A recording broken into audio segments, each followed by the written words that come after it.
नमस्ते प्यारे साथियों। साथियों, समाजवाद एवं साम्यवाद जो हिस्ट्री का क्लास 10th का चैप्टर 2 है, इसका आज ये हम लोग जो ऑब्जेक्टिव सीरीज कर रहे हैं chapter by chapter most important questions, उसका आज ये लास्ट सीरीज होने वाला, मतलब लास्ट क्लास होने वाला है समाजवाद एवं साम्यवाद का। इसके बाद अगला जो हम चैप्टर शुरू करेंगे, हिंद चीन में राष्ट्रवादी आंदोलन को शुरुआत करेंगे, उसे एक वीडियो में खत्म करेंगे। अगर आप सच में अच्छे स्कोर करना चाहते हैं क्लास 10th के एग्जाम में गाइस, तो जितना मैं सीरीज कंप्लीट करवाऊंगा प्लीज कंप्लीट कर लीजिएगा, क्योंकि देखिए हमारा जो वीडियोस होती है ज्यादा लंबा नहीं होती है, 20 मिनट से कम का ही वीडियो एवरेज ऑल, मतलब मैं बोल सकता हूँ कि 90% वीडियोस हमारी कम के ही ड्यूरेशन की रहती है, जिससे आप कम समय में देखकर अच्छा एक फेयर बनाकर आप अपना तैयारी बेहतरीन कर सकते हैं। तो चलिए आइए आज की इस क्लास को शुरू करते हैं। हमारा समाजवाद एवं साम्यवाद का लास्ट क्लास होने वाला है।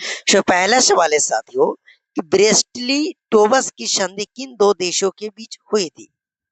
ब्रेस्टली टोवस की जो संधि हुई थी गाइस, वो किन दो देशों के बीच में हुई थी? तो ये जो ब्रेस्टली टोवस की संधि हुई थी वो रूस और जर्मनी के बीच हुई थी। किसके किसके बीच? तो रूस और जर्मनी के बीच जो संधि हुई थी, उस संधि का नाम है ब्रेस्टली टोवस। ओके, अगला सवाल है मेरे भाई कि रूस का पहला समाजवादी कौन था? रूस का पहला समाजवादी कौन था? तो कौन था मेरे साथियों? तो प्लेन खानोव। कौन था? प्लेन खानोव जो था रूस का पहला समाजवादी था, प्लेन खानोव। ओके, अगला सवाल है मेरे भाई कि रासपुतीन कौन था? रासपुतीन जो था मेरे साथियों, वह कौन था? तो रासपुतीन भ्रष्ट पादरी था। कौन था? भ्रष्ट पादरी जो था, ये रासपुतीन कौन था? भ्रष्ट पादरी। ओके, अगला सवाल है मेरे भाई कि नई आर्थिक नीति कब लागू हुई? नई आर्थिक नीति जो है साथियों, वह कब लागू हुई? तो नई आर्थिक नीति 1921 ईस्वी में लागू हुई। नई आर्थिक नीति कब लागू हुई मेरे भाई? तो 1921 ईस्वी में। ओके, अगला सवाल है दास कैपिटल की रचना किसने की? दास कैपिटल की जो रचना है मेरे साथियों, वो कार्ल मार्क्स ने किया था। किसने? कार्ल मार्क्स ने। दास कैपिटल की जो रचना है वो किसने की? तो कार्ल मार्क्स ने। ओके, अगला सवाल है कि रूस के सम्राट को क्या कहा जाता है? रूस के सम्राट को क्या कहा जाता है मेरे साथियों? तो जार। क्या? जार। अगर पूछेगा कि जार को क्या कहा जाता है, तो रूस का सम्राट या फिर रूस के सम्राट को क्या कहते हैं? तो जार। और ये सवाल आपके क्लास 10th के एग्जाम में पूछे जाते हैं। अगला सवाल है मेरे भाई कि मजदूर दिवस कब मनाया जाता है? मजदूर दिवस कब मनाया जाता है गाइस? तो 1 मई को। कब? मजदूर दिवस 1 मई को मनाया जाता है। याद कर लीजिएगा कि मजदूर दिवस 1 मई को मनाया जाता है। अगला सवाल है अंतर्राष्ट्रीय महिला दिवस कब मनाया जाता है? अंतर्राष्ट्रीय महिला दिवस कब मनाया जाता है मेरे भाई? तो 8 मार्च को। कब? 8 मार्च को। अच्छा, अंतर्राष्ट्रीय महिला दिवस मनाने की घोषणा कब की गई थी? कौन से साल में की गई थी? इसका आंसर आप लोग कमेंट बॉक्स में कीजिएगा, क्योंकि इसका फर्स्ट पार्ट में मैं आप सभी को बताया था कि अंतर्राष्ट्रीय महिला दिवस मनाने की घोषणा किस वर्ष की गई थी, कब मनाई जाती है? तो 8 मार्च को मनाई जाती है। अगला सवाल है मेरे भाई कि समाजवादियों की बाइबिल किसे कहा जाता है? समाजवादियों की बाइबिल जो है वो किसे कहा जाता है? तो दास कैपिटल की। किसको? दास कैपिटल की समाजवादियों की बाइबिल कहा जाता है। दास कैपिटल की रचयिता कौन है? तो कार्ल मार्क्स है। Okay, Karl Marx. देख रहे हैं मेरे साथियों मेरा एडिटर का कमाल। कुछ सवालों को अच्छे से ऊपर में एडिट किया है, पेंट किया है, कलर किया है, बाकी सब में ब्लैक छोड़ दिया, बट कोई बात ना, हमें तो पढ़ना है, हमें कंटेंट से मतलब। ओके, अगला सवाल है कि कार्ल मार्क्स ने किसके साथ मिलकर कम्युनिस्ट घोषणा पत्र प्रकाशित किया? कार्ल मार्क्स ने किसके साथ मिलकर कम्युनिस्ट घोषणा पत्र प्रकाशित किया मेरे साथियों? तो एंजेल्स के साथ। किसके? एंजेल्स के साथ कार्ल मार्क्स मिलकर कम्युनिस्ट घोषणा पत्र प्रकाशित किया। ओके, अगला सवाल है मेरे भाई कि जार निकोलस द्वितीय की पत्नी जरीना किस देश की राजकुमारी थी। यहाँ से देखिए कितना सवाल बन सकता है। आपसे पूछेगा कि जार निकोलस द्वितीय की पत्नी का क्या नाम है? जरीना। क्या? जरीना। यही पूछेगा कि जार निकोलस द्वितीय की पत्नी जरीना जो है वो किस देश की राजकुमारी थी मेरे साथियों? तो ब्रिटेन की थी। किस देश की? ब्रिटेन। पूछेगी, क्या पूछेगा कि जार निकोलस द्वितीय की पत्नी जो जरीना है किस देश की राजकुमारी थी? तो ब्रिटेन की। किसकी? ब्रिटेन की। ओके। अगला सवाल है मेरे भाई, साम्यवादी घोषणा पत्र के लेखक थे। साम्यवादी साम्यवादी घोषणा पत्र के जो लेखक थे मेरे साथियों वह कौन थे? तो कार्ल मार्क्स एवं एंगेल्स। कौन थे? कार्ल मार्क्स एवं एंगेल्स जो थे ये साम्यवादी घोषणा पत्र के लेखक थे। कौन? कार्ल मार्क्स एवं एंगेल्स। ओके। अगला सवाल है, निम्नलिखित में से किसे साम्यवाद के संस्थापक के रूप में माना जाता है? किसे साम्यवाद के संस्थापक के रूप में माना जाता है मेरे साथियों? तो कार्ल मार्क्स को। किसको? कार्ल मार्क्स का। कार्ल मार्क्स का कार्ल मार्क्स का एक फेमस बुक कौन सा है? एक कौन सा है?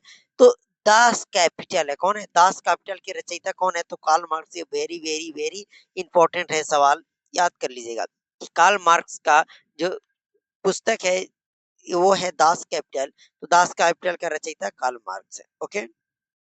अगला सवाल है, दास कैपिटल का प्रकाशन किस वर्ष हुई? दास कैपिटल वही जो कार्ल मार्क्स ने लिखा। कौन लिखा? Karl Marx. कौन? कार्ल मार्क्स ने। तो इसकी जो प्रकाशना है दास कैपिटल की वो कब पब्लिश हुई? कब आई? तो 1867 ईस्वी में। कब? 1867 ईस्वी में दास कैपिटल का प्रकाशन हुआ। ओके। अगला सवाल है मेरे भाई कि रूस की बोल्शेविक क्रांति का नेतृत्व किसने किया? रूस की बोल्शेविक क्रांति का जो नेतृत्व है वह आपका किसने किया? तो लेनिन ने किया था। किसने? बोल्शेविक क्रांति की नेतृत्व किसने किया था? रूस की बोल्शेविक क्रांति। तो लेनिन ने। अब ये बताना है कि बोल्शेविक क्रांति कब हुई थी। जो भी आंसर करेंगे साथियों उनका आंसर मैं कमेंट बॉक्स में पिन कर दूंगा। और एक बात और मेरे साथियों कि अगर आप साइंस का, किसका? साइंस का एकदम हाथ से बनाया हुआ बेस्ट से बेस्ट नोट्स चाहते हैं तो इस नंबर पे 70615804 एंड 08 पे आपको एसएमएस करना है। इसका फीस जो है मेरे साथ मात्र 99। और इतना बेहतरीन नोट्स है कि अगर आप अभी तक कुछ भी नहीं पढ़े हैं सिर्फ नोट्स को एक बार रट्टा मार लीजिएगा और मैं जो सीरीज करवा रहा हूँ ऑब्जेक्टिव वो कर लीजिएगा, आपका इतना बेहतरीन स्कोर हो जाएगा कि आप कह नहीं सकते। तो प्लीज एक बार आप अपना नोट्स लेकर जरूर ट्राई कीजिएगा। ओके। अगला सवाल है कि खूनी रविवार किसे कहा जाता है? खूनी रविवार किसे कहा जाता है मेरे साथियों? तो 1905 ईस्वी के रविवार को 1905 ईस्वी के रविवार को खून रविवार कहा जाता है। ओके। अगला सवाल है कि बोल्शेविक दल का कार्यक्रम अप्रैल थीसिस किसने लिखा? अप्रैल थीसिस लिखने वाला कौन है मेरे साथियों? अप्रैल थीसिस बोल्शेविक दल के कार्यक्रम जो अप्रैल थीसिस है वह किसने लिखा मेरे साथियों? तो लेनिन ने। किसने? लेनिन ने अप्रैल थीसिस लिखा। ओके। अगला सवाल है, रूस में अल्प मत वाला दल क्या कहलाया? रूस में अल्प मत वाला जो दल है वह क्या कहलाया? तो मन सेविक। क्या कहलाया? मेन सेविक कहलाया। क्या कहलाया? मेन सेविक। ओके। अगला सवाल है, अंतरराष्ट्रीय महिला दिवस की घोषणा किस संस्था ने की? अंतरराष्ट्रीय महिला दिवस की घोषणा किस संस्था ने की? तो संयुक्त राष्ट्र संघ ने। किसने? संयुक्त राष्ट्र संघ ने। आपको बताना कि संयुक्त राष्ट्र संघ के गठन कब हुआ मेरे साथियों? संयुक्त राष्ट्र संघ के गठन कब हुआ ये आप सभी को बताना है। अगला सवाल है मेरे भाई कि रूस में प्रतिनिधित्वात्मक संस्था डयूमा डयूमा का गठन कब हुआ? रूस में प्रतिनिधित्वात्मक संस्था जो डयूमा है इसकी जो गठन है साथियों वह कब हुआ? तो इसकी गठन 1905 ईस्वी में हुआ। कब हुआ? 1905 ईस्वी में हुआ। ओके। अगला सवाल है, किस संधि के तहत रूस प्रथम विश्व युद्ध से बाहर हो गया? किस संधि के तहत रूस जो है प्रथम विश्व युद्ध से बाहर हो गया मेरे साथियों? तो यहाँ से सवाल बताइए कि प्रथम विश्व युद्ध कब हुआ था? तो 1939 से 1945 तक। कब? 45 तक जो हुआ था, ये द्वितीय युद्ध पर, ये प्रथम नहीं हुआ था, ये द्वितीय हुआ था 1939 से 1945। और प्रथम विश्व युद्ध कब हुआ था? तो 1914 से 1918 तक। कब मेरे साथियों? 1914 से 1918 तक प्रथम विश्व युद्ध चला था। और दूसरा मैंने बताया 1939 से 45 तक चला था। कहां तक मेरे साथियों? तो 1945 तक। ओके, नोट डाउन कर लीजिएगा। तो सवाल है कि किस संधि के तहत रूस प्रथम विश्व युद्ध से बाहर हो गया था? तो वर्साई की संधि से। वर्साई की संधि के तहत प्रथम विश्व युद्ध से रूस जो है वो बाहर हो गया था। वर्साई की संधि कब हुई थी? इसका आंसर भी आपको कमेंट बॉक्स में करना है। जितना सवाल मैं पूछा हूं, जिनका सारा कमेंट आएगा उसका आंसर मैं पिन कर दूंगा। क्या मेरे साथियों? पिन कर दूंगा, क्योंकि पिन करने के बाद जो भी पहले आएंगे कमेंट में उनका ही कमेंट दिखिएगा। ओके, अगला सवाल है कि वैज्ञानिक समाजवाद का जनक किसे माना जाता है? वैज्ञानिक समाजवाद का जनक किसे माना जाता है? तो कार्ल मार्क्स को माना जाता है। किसे? कार्ल मार्क्स को वैज्ञानिक समाजवाद का जनक माना जाता है। किसे? कार्ल मार्क्स को। ओके, तो मेरे साथियों, समाजवाद एवं साम्यवाद चैप्टर जो हो गया साथियों, वह एंड हो गया। इसका मात्र 2 पार्ट मैंने करवाया। और देखिए, ये जो पार्ट, ये सब भी आई सवाल है। मैं अभी ही आपको बता दे रहा हूँ, मोस्ट इंपॉर्टेंट सारा टॉपिक है, ये सारा सवाल है।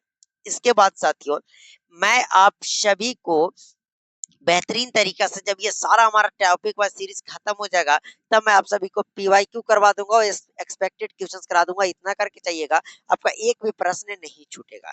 तो चलिए, मिलते हैं आप सभी से अगले वीडियो में। ओके साथियों, जब तक मस्ती से पढ़ते रहिए बिना कोई टेंशन लिए। अगर आपको किसी भी प्रकार का प्रॉब्लम होती है, कमेंट बॉक्स खुला है, कमेंट जरूर कीजिएगा।